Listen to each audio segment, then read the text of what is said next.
Change your mindset. We often feel we have to change the world for good things to happen. Maybe we just need to adjust our thinking. You're up for a job you really want. You give your absolute best effort during the interview, but you don't get it. You feel like a failure. No, you think you are a failure. But what if you reflected on the experience instead of sinking into self-doubt? What would you do differently next time? Where do you know you performed well? You recognize that not getting hired doesn't make you a failure. After all, you made it to the final round of interviews.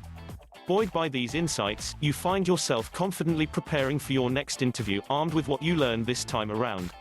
The only real difference between these two scenarios is mindset. Mindset influences everything: self-esteem, health, relationships, and careers. It's often just as powerful as circumstances in determining the course of your life. Unlike random situations, however, mindset is something you can learn to control. The three theories that follow can help radically reprogram your reactions to common experiences. While they may seem counterintuitive, don't try to overhaul your life. Embrace failure. Love a stranger. These tweaks to your usual ways of thinking can help you become wiser, more competent, and more fulfilled. What's more, shifting your perspective is not all that difficult. And it can improve your life in profound ways, starting now. Climb mountains one step at a time. Consider the New Year's resolution. You've probably never resolved to wake up 5 minutes earlier each day, because that would appear to lack ambition. A real resolution, many of us believe, means becoming a lark who gets up at 5 a.m., even if you've always been a night owl. It means quitting all sugar, including fruit, instead of simply cutting out soda. We often think there's no point in change unless we're going to change big. But aiming for radical change practically guarantees our efforts will fall flat. Change doesn't happen until people alter their behavior, and they don't alter their behavior unless they start with the small, explains Harvard philosophy professor Michael Pruitt, PhD, in his book The Path: What Chinese Philosophers Can Teach Us About the Good Life, which he co-wrote with journalist Christine Gross LOH.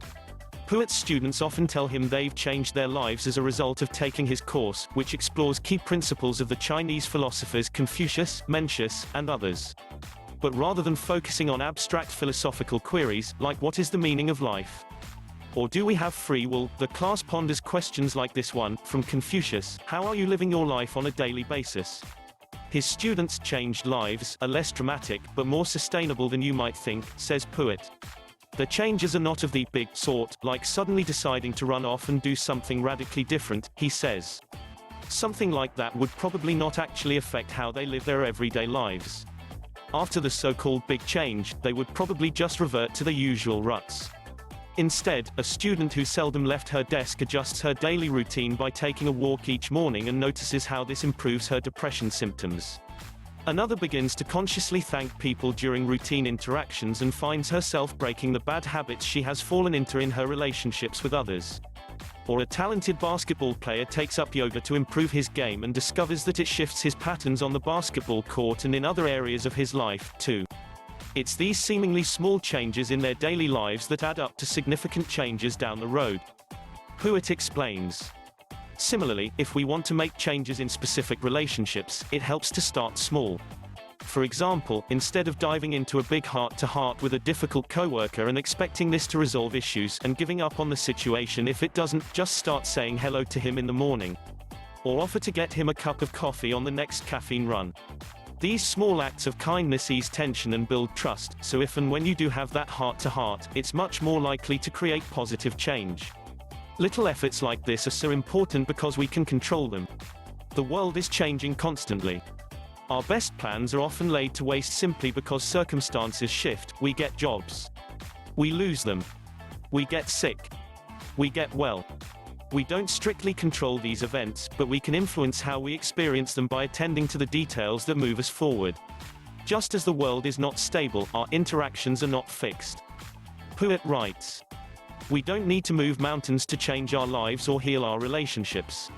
We just need to climb them, one step at a time. Try it at home, start small. Want to learn to cook? Start by focusing on 3 basic foods. If you can develop enough confidence to make eggs, a soup, and a salad, other things will feel less intimidating. Want to start exercising? Begin with a short walk each morning. You'll get used to having a physical routine, which makes it more likely you'll stay committed when you buy a gym membership.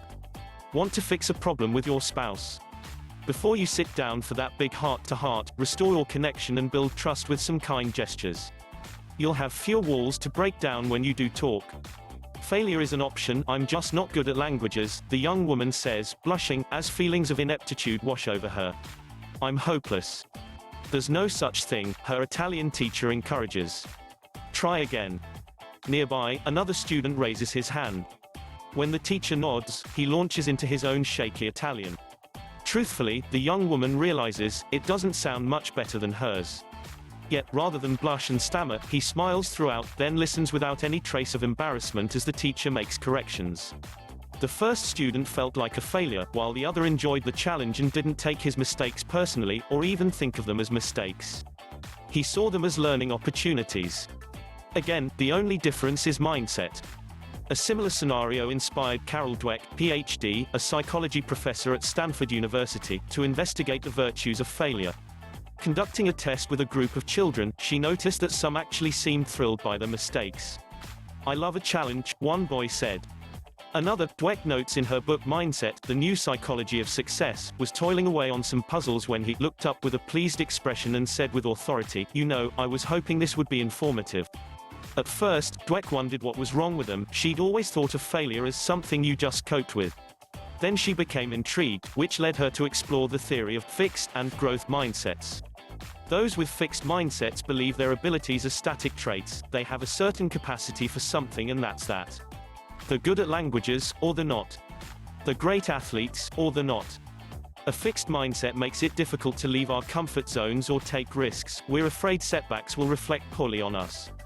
In this state of mind, we take failures personally. By contrast, people with a growth mindset perceive talents and abilities as something they can develop over time, through effort and instruction. They actively seek challenges, learn from mistakes, and persevere. They ask for help. They don't worry about appearing smart or talented, because they're more interested in learning and developing new skills. These mindsets don't just affect us. They can have a profound influence on those around us, a fact that's especially relevant for managers, mentors, and teachers. A 2012 study in the Journal of Experimental Social Psychology found that a fixed theory of math intelligence can lead to a teacher diagnosing a student from just one test score. A low math ability assessment often means teachers will offer less encouragement and assign less homework to the student, locking him or her into a cycle of low achievement. Fortunately, and not surprisingly, a growth mindset is something we can develop. Shifting toward a growth mindset begins with changing how we speak to ourselves. If you hear that fixed mindset voice in your head telling you not to take a risk, to pull out when you make a mistake, start noticing that.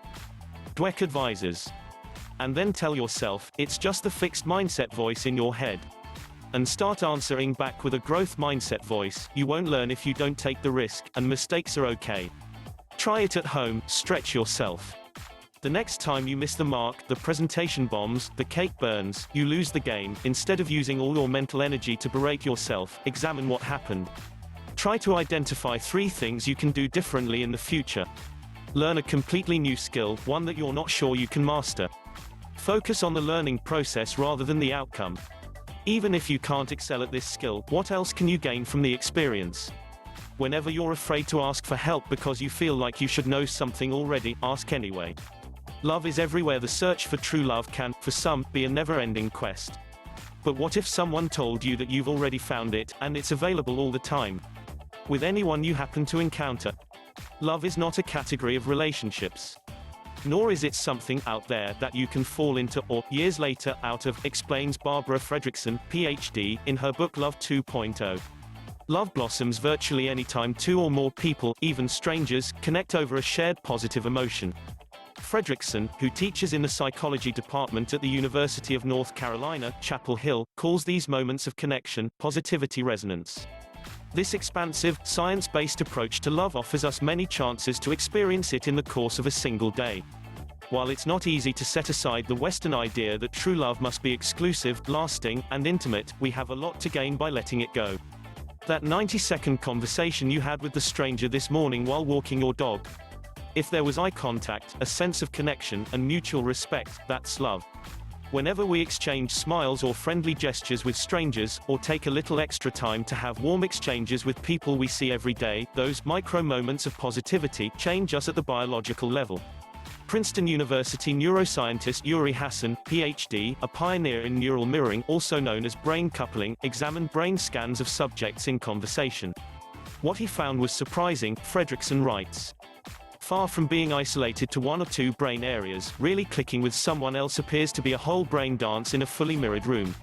In good communication, she continues, two individuals come to feel a single, shared emotion, distributed across their two brains. The vagus nerve is also involved in forging personal connections. It stimulates the facial muscles necessary for making eye contact and synchronizing our expressions with others. It even helps the tiny muscles in the inner ear better track another voice amid background noise. We appear to be programmed to harmonize with fellow humans. Micro moments of positivity resonance also improve our health, she notes. People who experience more caring connections with others have fewer colds and lower blood pressure, and they less often succumb to heart disease and stroke, diabetes, Alzheimer's disease, and some cancers. Much of Fredrickson's positivity research grew out of her study of loving-kindness meditation. It involves focusing on feelings of love, compassion, and goodwill toward yourself and others. It conditions your heart to be more open, she writes. And when our hearts are open, love happens. All day. Try it at home, find love. Make it a habit to look at people's faces, at the coffee shop, the dog park, the department store. You'll be more available to exchange a smile or a few friendly words. Hold doors open for others when you get the chance. Search for micro moments with your family. Sit on the porch for a few minutes before bed, get up a little earlier so you can have breakfast together, call your sweetheart at lunch. It all adds up.